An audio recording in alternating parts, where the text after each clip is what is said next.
नमस्कार, मैं हूं अखिलेश पांडे और आप देख रहे हैं सी न्यूज़ भारत। वक्त हो चुका है न्यूज़ बुलेटिन का। इस बुलेटिन में हम बात करेंगे बुलंदशहर की, जहां अवैध कॉलोनियों पर फिर चला विकास प्राधिकरण का बुलडोजर। आगे बात करेंगे सूरजपुर की, जहां देखेंगे कि कैसे अध्यक्ष प्रमिला साहू ने सरगुजा संभाग से विधानसभा सीट के लिए कांग्रेस एवं भाजपा से टिकट की मांग की।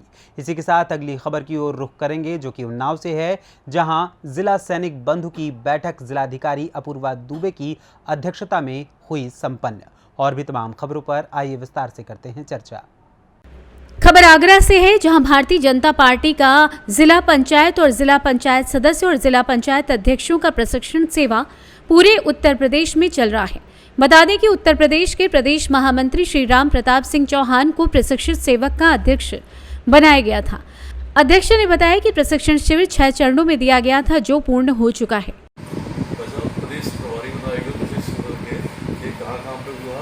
ये अभी हम लोग जिला पंचायत सदस्यों का प्रशिक्षण और इसमें चल रहा है, कंप्लीट हुआ है। और भारतीय जनता पार्टी की दृष्टि से उत्तर प्रदेश को 6 क्षेत्रों में बांटा गया है।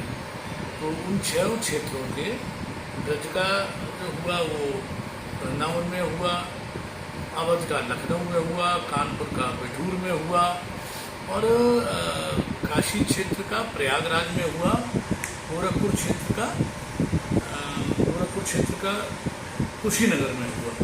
ऐसे करके हमारा 6 क्षेत्र का और अवध का हमने लखनऊ में करा, तो 6 क्षेत्र के प्रशिक्षण कंप्लीट हो गए हैं। इसमें जिला पंचायत सदस्यों को 24 घंटे के लिए विभिन्न विषयों पर प्रशिक्षित किया गया है। और साथ ही साथ नगर निगम के बनी पार्षदों के प्रशिक्षण वर्ग शुरू हो गए। कानपुर क्षेत्र का प्रशिक्षण वर्ग कंप्लीट हुआ है, वो झांसी में था कानपुर क्षेत्र का, और अभी रक्षाबंधन के बाद अन्य क्षेत्रों के भी होंगे। इससे पहले हम लोग जिला पंचायत अध्यक्षों को प्रशिक्षित करने की दृष्टि से एक बार सूरजकुंड हरियाणा में हुआ था।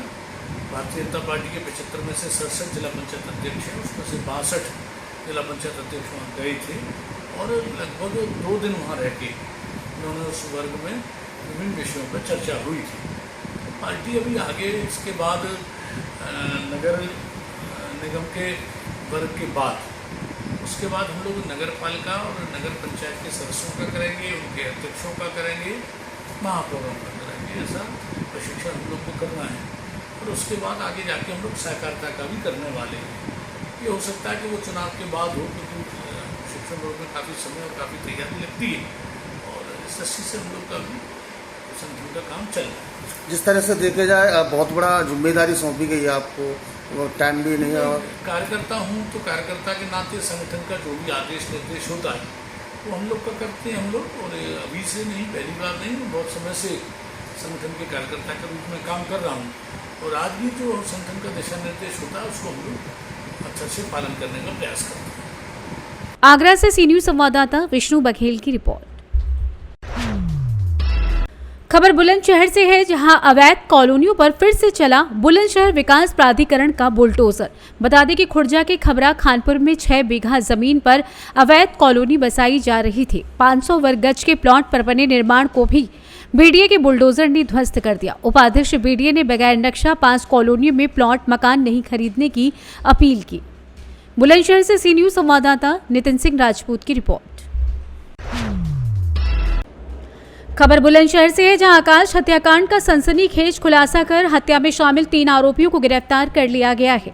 बता दें कि आरोपी मंजीत को आकाश ने गांव में डंडा मार दिया था, जहां पुलिस के मुताबिक मंजीत डंडा लगने के बाद खुद को अपमानित महसूस कर रहा था। इस बात को लेकर गांव वाले मंजीत का मजाक उड़ाते थे, जहां खफा मंजीत ने पवन, साहिल और सरवर के साथ आकाश की हत्या की प्लानिंग बनाई। वहीं 31 जुलाई को मंजीत ने साथियों के साथ घर से दुकान जाते समय आकाश की हत्या कर दी।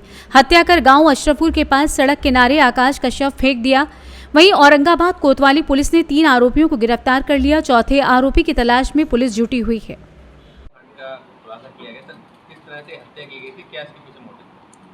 दिनांक 31/7/2023 को औरंगाबाद में गंडोरिया गांव के सिवान में सूचना आई थी कि शाम के टाइम लगभग 10 बजे के आसपास सूचना थाने पे आई थी। एक व्यक्ति मृत पड़ा हुआ है। जब वहां पर पुलिस पहुंची और उसके परिजन आए तो पता लगा कि आकाश नामक व्यक्ति है, जो गंडोरिया गांव का ही रहने वाला है। औरंगाबाद में दुकान करता था, वहाँ से प्रतिदिन इसका आना जाना था। इसमें पुलिस ने काफ़ी छानबीन की और कई तरह से लाइनें मिली, उस पर भी काम किया गया, लेकिन वो लाइनें सफल नहीं हो पाए हम लोग उसमें। और अंत में जब पुलिस ने सारे प्रयासों के बाद देखा तो एक इनका विवाद हुआ था जो 2-3 साल पहले का था, उस पर पुलिस ने काम किया, टेक्निकल रूप से भी काम किया और मैनुअल रूप से भी काम किया। उसमें कुछ हम लोगों को सुराग मिला, उस सुराग के आधार पर जब इन लोगों को उठाया गया तो पता लगा कि जिससे इनका विवाद 2-3 साल पहले हुआ तो मंजीत नामक व्यक्ति है जो इसके गांव भंडूरिया का ही रहने वाला है। इसने अपने साले पवन से के साथ मिल करके और उसका दोस्त साहिल और प्लस उसका एक दोस्त सरवर, इनके साथ मिल करके इन्होंने प्लानिंग किया और प्लानिंग करने के बाद रास्ते में उसकी हत्या कर दी थी। और इनको जब ला कर पूछताछ किया गया तो इन्होंने अपने जुर्म को स्वीकार किया है और इनको न्यायिक हिरासत में भेजा जा रहा है पूछताछ करने के उपरांत।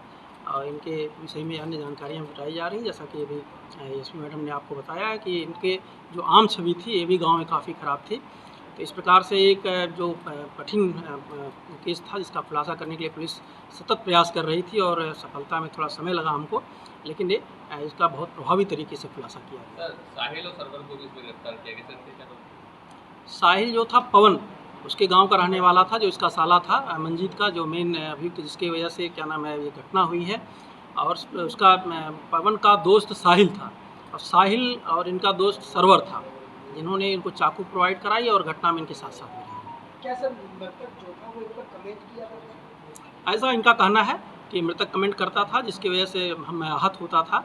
तो ये तो इनके बचाव पक्ष का भी हो सकता है, सही भी हो सकता है, दोनों स्थितियाँ हो सकती हैं क्योंकि उसका तो रोज़ अपनी दुकान पे आना जाना था, प्रतिदिन का और रास्ते में आना जाना था। बुलंदशहर से सी न्यूज़ संवाददाता नितिन सिंह राजपूत की रिपोर्ट। सूरजपुर सरगुजा संभाग के साहू समाज की महिला प्रकोष्ठ की अध्यक्ष प्रमिला साहू ने सरगुजा संभाग से विधानसभा चुनाव में विधायक के लिए कांग्रेस एवं भाजपा दोनों पार्टियों से कम 2 टिकट की मांग की है। उन्होंने कहा है कि सरगुजा संभाग में 5 विधानसभा क्षेत्र अनारक्षित सीट हैं, जहां सरगुजा संभाग में हमारी जाति साहू समाज की बाहुल्यता क्षेत्र है। ऐसे में हमारे साहू समाज को भी राजनीति के क्षेत्र में सहभागिता होने का मौका मिलना चाहिए, जिसे देखते हुए भाजपा एवं कांग्रेस पार्टी से कम 2 टिकट साहू समाज को देना चाहिए। ये महिला प्रकोष्ठ की जिला अध्यक्ष है, आपको क्या लगता है यहाँ पर टिकट आपके समाज को मिलना चाहिए? जी बिल्कुल मिलना चाहिए।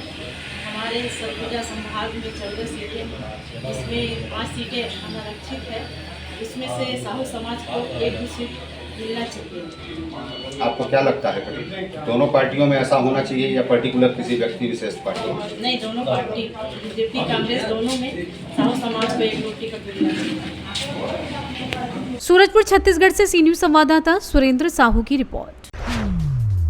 खबर उन्नाव से है, जहां उन्नाव के कलेक्ट्रेट पन्ना लाल सभागार में जिला सैनिक बंधु की बैठक जिलाधिकारी अपूर्वा दुबे की अध्यक्षता में आयोजित की गई। बैठक में जिलाधिकारी द्वारा अत्यंत वयोवृद्ध द्वितीय विश्व युद्ध की वीर नारी शिव प्यारी कमला देवी एवं ग्यासा को आर्थिक सहायता के रूप में प्रत्येक को 5,570 रुपए का चेक प्रदान किया गया। डीएम ने अत्यंत आत्मीयता के साथ मुलाकात की व हालचाल पूछकर उन्हें प्रोत्साहित किया।